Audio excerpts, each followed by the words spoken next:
you move forward, you have a big knockout against Brandon Rios. I'm getting in the ring just to let you know that your year ain't over. Your job is not done. Simple as that. And it starts tonight. What did you see in the fight in that? Did you see when you fighting? Everything, man. He's been exposed over the course of his last 2 or 3 years. If somebody's not out boxing him, I'm not. If somebody's not out boxing him, they're out punching him and being aggressive against him. It's like, for me, I feel like it's just a matter of what we want to do and how we want to set it up in order to beat him. You used to fight Brandon when landing some big shots on him? Yeah, I was, and it lets me know that, you know, it shows me what Danny wants to do, what his go-to is when he's getting hit, and you know, things of that nature. Shawn, now Brandon looked like a Shawn Porter in there for a little bit. Brandon looked like maybe no offense to him, but a little slower, but aggressive, and you know, obviously doing the best he could, which is what I do every time I get in the ring. So. How do you guys feel with the way Jim Gray was acting towards you guys? You know, Jim was just trying to keep the production moving forward. He was not aware of me doing what I did. I got the blessing of a few outsiders around the media table to get me up in there so that I could make a little fuss. So I mean, I get it, and but that's how Jim operates. Jim's a professional at all times. So am I. But sometimes you got to step outside the lines to make something happen. Shawn, you said earlier, and now with Thurman and the Nat, yeah. Are you a little bit frustrated that you're not giving, you know, Garcia, Thurman the big fights that you want? I'm here to let them know I'm ready. Showtime. I'm here to let them know that it's showtime. I'm here to let them know that. You know, Keith Thurman says he's some months away from fighting me. I say Danny Garcia, he fought in February, come back in July. And do it against somebody else that can really get down with you. Shawn, you mentioned that you were thinking about going into the ring. What made you finally decide to step in there? You know, when I found out he was fighting here, I was like, it's time to make some noise against this guy. You know, I'm not gonna let him come where I live and not pay him a visit and I get up close and personal with him. So I kind of always knew it was coming. You know, tonight was more of a game time decision. You know, coming here I knew I was going to do it, but watching the way the fight was playing out, he didn't really dominate the fight the way I thought he would. And you know, along with this business is you got to put some butts in the seats. You know, so honestly, I thought up until the knockout, it wasn't 50-50, but it wasn't 100% Danny. You know, and I want you to know when I'm getting in the ring to challenge you, I'm getting in the ring to challenge the best. So up until the knockout, he didn't look like the best, but he came to and he landed the big right hand. What grade would you give? What grade would you give Danny Garcia tonight? C+, B-. He won't go the distance with you. C+. He will not go the distance. It will not go the distance. Did you see There's the no traps way. Rios was setting? There's no way. He was setting the trap for the overhand right. Danny Garcia does a terrible job of moving his feet, sliding out. A lot of holes, a lot of kinks in his armor. You know, but we gotta make this fight happen. I think this fight should happen next. Keith Thurman's dragging his feet. He's wanting to get a tune-up fight, and now Danny Garcia is the mandatory to fight the winner of Keith and I. I'm saying skip that and fight me now. So what happens in a fight between you two? Break it down.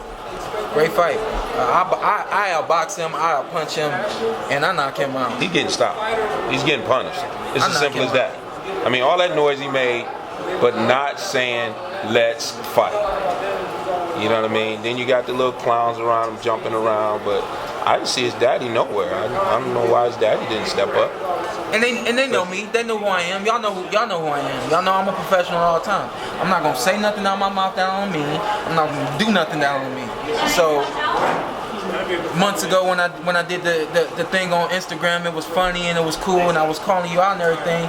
Now I'm letting you know that I mean it. Now I'm letting you know you 147 pounder. You top of the division. You got one loss, and in order to fight the guy with that loss, you gotta go through me. Simple as that. What do you think that he'll actually fight you? I mean, I know he was talking big in the ring. I'm gonna keep going. I'm gonna keep going for Danny because Keith's got his thing going on. I understand, and like I said, I'm not here to wait. I'm not gonna wait on Keith. You know, and until that time comes. Like I said last year, Danny Garcia fought one time. I think that was March. fought one time last year. And if he think he can be in this business, be at the top of this division, and not show that he's at the top of this division, he's got this game twisted. Shawn, what about Spence Jr.? He seems to be calling everybody out on 147. It's simple for me, man. This is Errol Spence 3 years ago wasn't a roadblock of mine. He wasn't in my line of fire. 3 years ago, Danny Garcia was. 2 years ago, Keith Thurman was. Now they both are. You know, and it's only a matter of time. Errol Spence he's there and he's doing his best to try to get the unification bout done with Keith. And everybody's doing their best to get that Keith. You know, I saw that too. But outside of Keith Thurman, my number one fight right now is Danny Garcia because it has been for a long time. Can I say something to the media? Can I say something to the media? Go for it, Ken. You need us to move. You need us to move.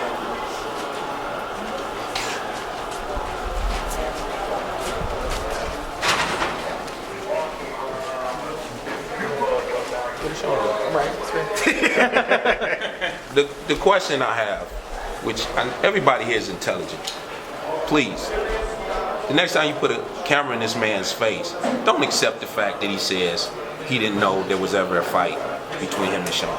That's total bullshit. Okay? Anybody in here that bumps into somebody with a camera knows you bumped into somebody and you didn't say excuse me. If you bump into him again, there's going to be some type of confrontation. So the next time you put a camera in this man's face, just go ahead flat out and say, listen, Danny, it's no mistake about it. This guy wants to fight you. Are you going to take the fight? If he doesn't want to take the fight, Danny, if you don't want to take the fight, just say, I don't want to fight Shawn Porter. Okay? Say that and let everybody understand that and know that that's what it is. But to play this game about nobody told him, he didn't know, he didn't hear anything about it, he don't know anything about it, it's just a waste of everybody's time. You know what I mean? So Keith Thurman, and I wasn't there, but I heard you and Keith had some words tonight. Keith had some words, and that's the way it should be, because he needs to get it, either take the fight or give up the belt. And let's be clear. Give up the belt. And Danny, you can fight for the belt. They already offered that opportunity for you guys to fight for the belt. Now, it should be no mistake between everybody that's here right now, you, me, Danny, his daddy. It should be no misunderstanding. We want that fight. There has never been a fight we've had yet that was done from a contractual standpoint to get the fight done. The fight is done between two guys agreeing upon the fight. It's a verbal agreement. It's as simple as that. It's a verbal agreement. That verbal agreement is going to carry itself all the way up to fight week. Fight week, there will be some contracts dispersed at that time, and people will sign those contracts. But there is no reason to be trying to put it on anything other than you don't want to take the fight. Keith don't want to take the fight. Nobody wants to take the fight. Now, I'm going to take a good guess and say they're not willing to walk away from their belts, but they're going to have to do something. You know what I mean? Keith's going to have to do something. Everybody needs to do something. All of these guys need to do something. Bud Crawford's here. Errol Spence is here. And Shawn and Keith and Danny. Let's get this thing going and make it great for everybody involved. This is how great fighters become great. They challenge each other. That's how Hagler, Hearns, Leonard, those guys, they challenged each other. They took each other on. So, you know, that's what we want to do. Ken, I got to ask you to stop. The security for that Mandalay Bay does not want press happening in this area. Last thing. Hold on, keep them on. Okay. Danny Garcia has no reason to be inactive the rest of this year. Shawn Porter is here ready to fight Danny Garcia whenever he's ready to fight. Don't talk about you waiting on this, you waiting on that. There's nobody else for you to fight. There's Shawn Porter, Keith Thurman, Errol Spence. Pick one. Thank you, guys. Sorry.